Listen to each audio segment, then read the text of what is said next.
अयोध्या में शबरी रसोई की 55 रुपए की चाय और 65 रुपए का टोस्ट बेचे जाने का बिल वायरल होने के बाद यूपी तक ने इसकी पड़ताल की थी। यूपी तक वहां पहुंचा था और चाय पी थी और 55 रुपए की दर से 2 चाय का 110 रुपए का बिल भरा था। यूपी तक की खबर के बाद अयोध्या विकास प्राधिकरण ने शबरी रसोई मैनेजमेंट को नोटिस जारी किया था और इस पूरे मामले पर शबरी रसोई के मैनेजमेंट को अपनी बात रखने को कहा था। साथ ही नोटिस में जवाब देने के लिए 3 दिन का समय दिया था।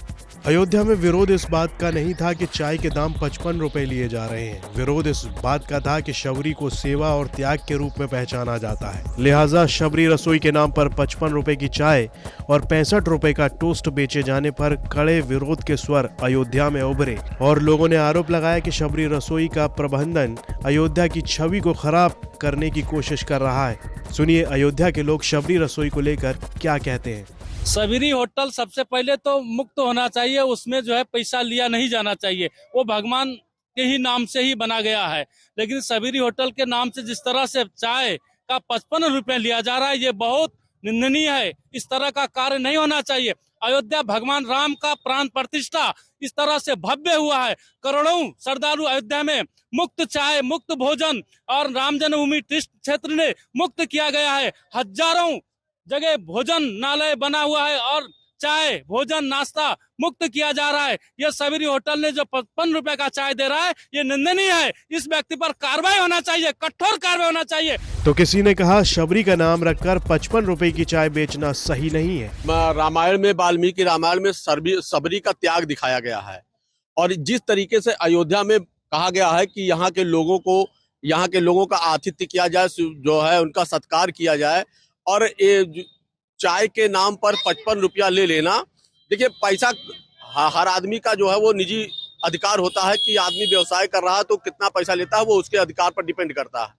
लेकिन अगर सबरी नाम रख करके अगर आप रुपए ज्यादा ले रहे हैं, आम तौर पर जिस तरीके से 10 रुपए की चाय, 15 रुपए की चाय सामान्य रूप से मिल रही है, और अगर आप उस चाय का रेट 55 रुपया ले रहे हैं, तो कहीं ना कहीं लोगों को कष्ट होगा और आने वाले लोग यही कहेंगे कि रामनगरी में भीड़ श्रद्धालुओं को जैसे बढ़ी वैसे व्यापारी यहाँ के लोगों को जो है ज्यादा पैसा लेकर के लूटने लगे, तो ये आरोप लगेगा जो कि सही नहीं है। इन्होंने तो इसको बहुत ही दुर्भाग्यपूर्ण बताया। ये बहुत दुर्भाग्यपूर्ण है। अयोध्या में, और वो भी माँ सबरी के नाम पे, जो गरीबों भिल्लवासियों के जिनको उदाहरण दिया जाता है, उनके नाम पे अगर इस तरह की 55 रुपए की चाय और 65 रुपए का टोस्ट मिलता है तो ये बहुत ही दुर्भाग्यपूर्ण है। वो भी अयोध्या में, जहाँ लोग पूरे देश से आकर के निःशुल्क सेवा कर रहे हैं, हम लोगों को पानी पिला रहे हैं, भोजन करा रहे हैं, नाश्ता करा रहे हैं, और सबरी रेस्टोरेंट वाले अगर इस तरह का लूटपाट करते हैं तो ये बहुत ही दुर्भाग्यपूर्ण है। अयोध्या विकास प्राधिकरण की मल्टी लेयर पार्किंग की छत पर ही शबरी रसोई का संचालन होता है। अयोध्या विकास प्राधिकरण ने 15 साल की लीज पर इसे दिया है, इसलिए विकास प्राधिकरण की नोटिस के बाद अब शबरी रसोई के प्रबंधन का कहना है कि उसने तो केवल 22 जनवरी की प्राण प्रतिष्ठा कार्यक्रम के चलते लोगों के लिए शबरी रसोई शुरू की थी। इसका उद्घाटन अभी नहीं हुआ है, 15 फरवरी तक इसका उद्घाटन होगा और जो कुछ हुआ है वो स्टाफ की गलती की वजह से हुआ है। उसके लिए शबरी रसोई का मैनेजमेंट माफी मांगता है और शबरी रसोई के मेन्यू कार्ड की रेट लिस्ट में बदलाव पर विचार चल रहा है। जब उद्घाटन के बाद शबरी रसोई शुरू होगी तो रेट में परिवर्तन आ जाएगा। शबरी रसोई को संचालक एक तरह से कहिए कि कवच कंपनी है गुजरात की, और प्लस यहाँ के एक लोकल पार्टनर, उनके साथ मिलकर ये पूरा संचालित किया जा रहा है। मेरे साथ कवच के जो संस्थापक हैं यहाँ पे, जो देख रहे हैं पूरी व्यवस्था को यहाँ पे, वो है, क्या नाम है सर? मिश्रा मेरा नाम है।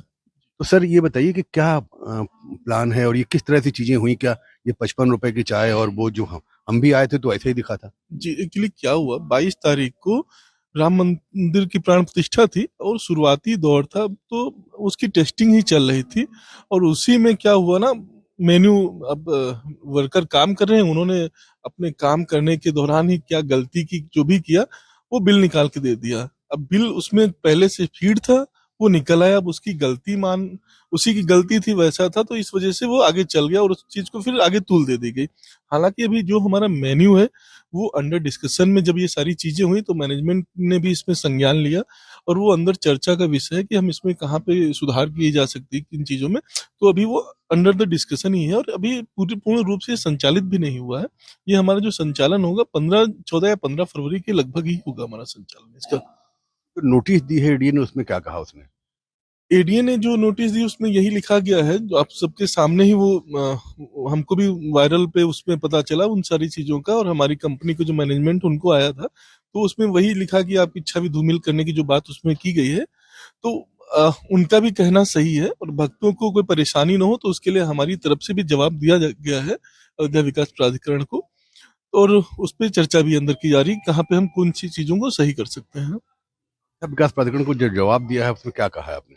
सर उस बारे में मुझे कोई भी जानकारी नहीं, क्योंकि हमारी जो मैनेजमेंट टीम उसकी एक अलग ही टीम है, उन्होंने एक प्रॉपर जवाब उनको दे दिया है। सर ये जो क्या जो अभी टेम्परेरी रूप से जो स्टार्ट हुआ था वो बंद हो गया है, और क्या मेनू कार्ड में भी परिवर्तन हो रहा है? जो हमने जैसा अभी आपको बताया, मेन्यू कार्ड पे अंदर चर्चा चल रही है कि कौन सी चीजों पे कहाँ पे संभावना है किस चीज में बदलाव करने की। यदि उसमें लगेगा तो 100% उसमें हम जरूर सबकी क्या बोलते हैं भावनाओं का सम्मान रखते हुए उन चीजों पे जरूर काम किया जाएगा। और हालांकि सिर्फ अभी गेस्ट के लिए और जो हमारा स्टाफ है उनकी फूड टेस्टिंग के लिए ये चल रहा है, बाकी आम जनता के लिए पूरी तरीके से अभी बंद ही है, चालू ही नहीं हुआ अभी तक। ये संचालक सबरी रसोई के खास तौर पे बता रहे हैं कि ये रेस्टोरेंट जो है फिलहाल अब बंद है और आम जनता के लिए नहीं खुला हुआ है, और जो भी मेनू कार्ड में चाय की बात हो या टोस्ट की बात हो या अन्य खाद्य सामग्रियों की बात हो उसमें बदलाव को लेकर के बात हो रही है, और जो नोटिस आई है उसके अनुरूप जवाब दिया जा रहा है और उसके अनुसार अपने आप में बदलाव किया जा रहा है। अयोध्या से यूपी तक के लिए मनवीर सिंह की रिपोर्ट।